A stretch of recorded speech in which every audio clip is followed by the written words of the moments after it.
salt or sodium chloride is an essential mineral that our bodies need to function properly. I think this is known to you.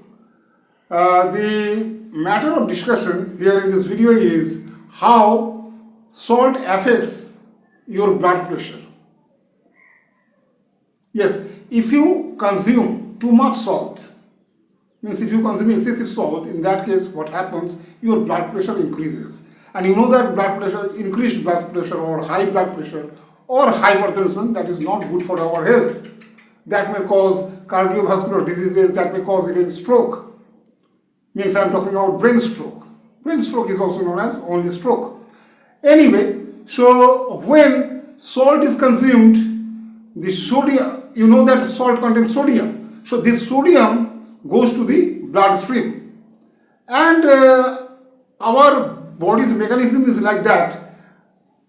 Blood retains water to dilute sodium.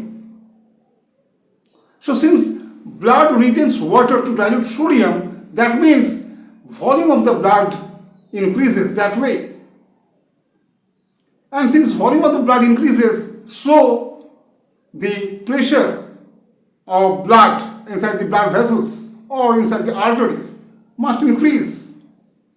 So this way blood pressure increases in our blood vessels or arteries. This is the mechanism. Okay, if you consume excessive salt or too much salt, in that case this happens. Okay, means whenever you are consuming salt, that means sodium is going to your bloodstream and the volume of the blood increases. Okay, that way pressure increases. And this is not good for our health. And that is known to everybody. Increased blood pressure or hypertension or high blood pressure is not good for our health.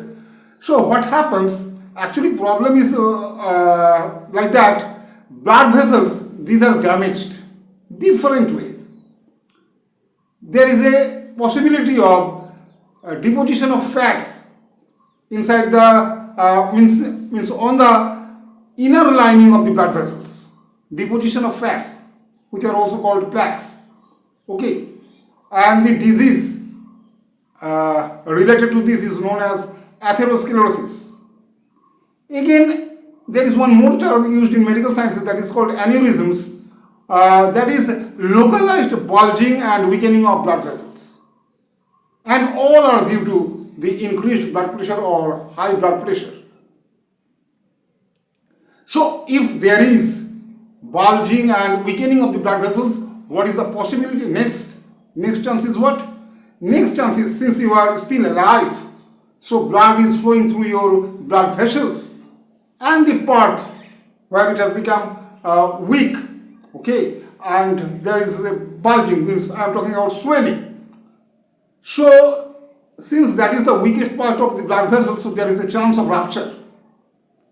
And if this happens inside your brain, means blood vessels are also present in your brain, and if this happens, if rupture of the blood vessels happens, then there is a chance of stroke.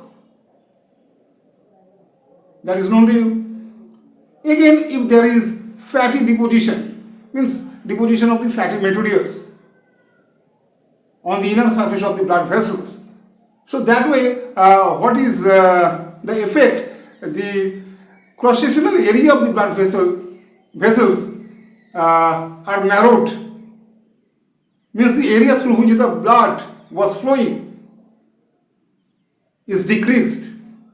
Okay, so that way also there is a chance of causing cardiovascular diseases. Means problems are there due to such restrictions. The flow becomes restricted that way. Okay, and if there is a clot, say there is a break off of the plaques, and that clot, okay, if reaches, means travels to your brain, then there is a chance of stroke. Okay, many medications are there, and different medications work different way. Mechanisms of functioning of the medications are different.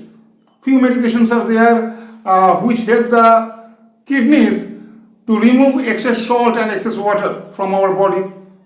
So that is one kind of mechanism. Okay. Then there is another kind of mechanism. If you take another kind of medicine or medications, so that medication is what? Your heart rate will be reduced. So if heart rate is reduced, therefore the force exerted by the heart to your blood, okay, reduces. So that is again one way.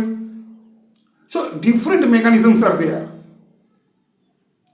Okay, different mechanisms are there, and for the discussion of those things, I'll make a separate video. Anyway, here in this video, the matter of discussion or the subject of discussion is how consumption of salt increases your blood pressure or affects your blood pressure.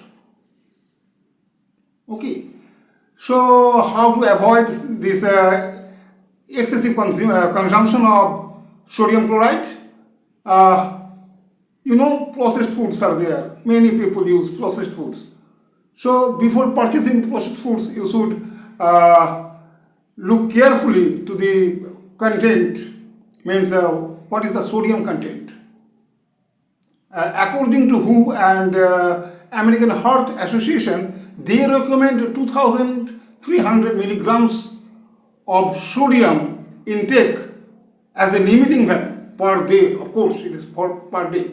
That means almost 1 teaspoon of salt contains 2,300 milligrams of sodium. Though ideally they recommend the amount to be less than 1,500 milligrams per day. Okay, especially if you are already suffering from heart disease, means cardiovascular diseases, or if there is any health problem. So in that case, the ideal value is it is less than 1,500 milligrams of sodium. I am not talking about salt, of sodium per day. Okay. Anyway, so I think I have discussed all these things here. The terms atherosclerosis, aneurysms, these are used for the students of medical sciences. Means if you are a student of medical sciences, then those terms are required. Otherwise, just to understand the mechanism, how salt intake affects our blood pressure, that is very easy to understand. If you have a little knowledge of physics, then I think it is very easy to understand. Okay, anyway, so this was all about today's topic. Okay, so this is the end of this video. Thank you for watching this video.